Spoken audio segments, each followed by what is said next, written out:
అబ్బబ్బా!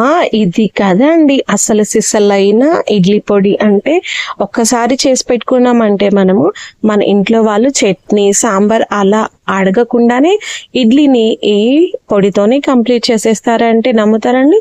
మనం ఒక్కసారి చేసి పెట్టుకున్నామంటే బయట ఉన్నా సరే 5-6 నెలల పాటు వాటి సువాసన పోకుండా ఇప్పుడే మిక్సీ పట్టినంత కమ్మని రుచితోటి, సువాసనతోటి ఉంటుందండి ఈ ఇడ్లీ పొడి. కాస్త ఈ పొడి వడ్డించుకొని కరిగించుకున్న నెయ్యి వేసుకొని వేడి వేడి ఇడ్లీలు తినటం స్టార్ట్ చేసామంటే కడుపు నిండా ఎలాంటి వంకలు పెట్టేసేయకుండా మన ఇంట్లో వాళ్ళు తినేస్తారండి. ఇక లేట్ ఎందుకు, ప్రాసెస్ చూసేద్దాం. నాతో పాటు వచ్చేసేయండి. వీటి కోసం మనం దినుసులు వేయించుకోవాలండి. ఈ దినుసులని మనం సిమ్లోనే ఉంచి వేయించేసుకోవాలి. కాస్త ఓపిక చేసుకొని ఈ దినుసులు ఏమేమి తీసుకోవాలంటే స్టవ్ ఆన్ చేసేసుకొని ఫ్రైయింగ్ పాన్ పెట్టేసుకొని అది వేడెక్కాక ఇక్కడ చూపిస్తున్నట్టు ఒక చిన్న కప్పు కానీ గ్లాస్ కానీ కొలత పెట్టేసుకోండి. ఒక చిన్న కప్పు శనగపప్పును తీసుకొని వాటిని సిమ్లోనే ఉంచేసి దూరగా ఫ్రై చేసుకున్నానండి. అవి తీసి పక్కన పెట్టేసుకొని అదే కప్పుతోటి మినపప్పును కూడా తీసుకున్నానండి. ఈ మినపప్పుని కూడా ఇక్కడ చూపిస్తున్నట్టు సిమ్లోనే ఉంచేసి కాస్త 1 టేబుల్ స్పూన్ ఆయిల్ వేసేసి మినపప్పును కూడా బాగా దోరగా ఫ్రై చేసుకోవాలండి.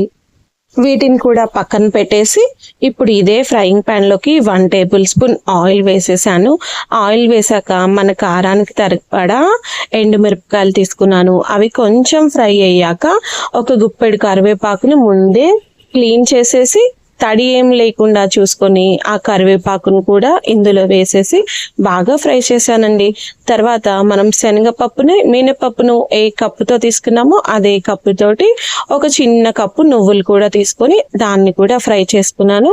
నువ్వులు కూడా ఫ్రై అయ్యాక ఒక చిన్న కప్పు పుట్నాల పప్పు అండి, అదే అండి వేయించిన శనగపప్పు, దాన్ని కూడా వేసేసి ఇలా కలుపుతూ మనం దినుసుల్ని బాగా ఫ్రై చేసుకోవాలండి. ఎండుమిరపకాయలు, కరివేపాకు వేయించుకున్న క్లిప్ మిస్ అయింది, సారీ అండి. ఈ దినుసులన్నీ వేగిపోయాక స్టవ్ ఆఫ్ చేశాక ఒక 3-4 రెబ్బల చింతపండు రెక్కల్ని కూడా వేసి వేయించేసుకోవాలండి. ఈ వేడికే మనకి చింతపండులోని తేమ అనేది చల్లారిపోతుంది. తర్వాత ఈ దినుసుల్ని బాగా చల్లార పెట్టేసుకోవాలండి. మనం వీటిని కంప్లీట్ గా చల్లారాకే మాత్రమే మనము మిక్సీ పట్టేసుకోవాలి.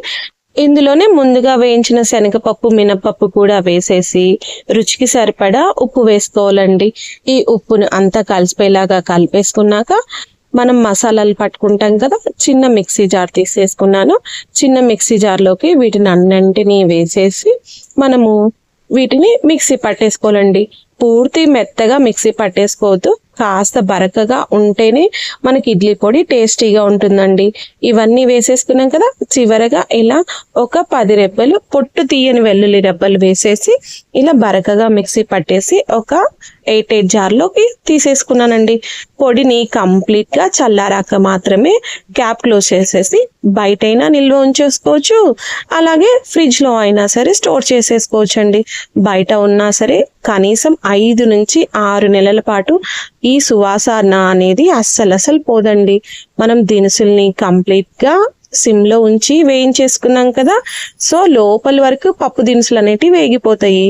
తర్వాత బాగా కంప్లీట్ గా చల్లారాక మిక్సీ పట్టేసుకొని ఆ పొడి వేడి తగ్గాక మాత్రమే మనము మిక్సీ జార్ లోంచి తీసేసి డబ్బాలో స్టోర్ చేసుకోవాలండి. సాంబార్, చట్నీ చేయలేదా అంటూ అని వంకలు పెట్టేసేయకుండా ఇడ్లీని ఈ పొడితోటి లాగిచ్చేస్తారండి. చాలా ఈజీ కదండి. దినుసుల్ని వేయించేసుకొని మిక్సీ పట్టేసుకోవడమే ఇడ్లీ పొడి.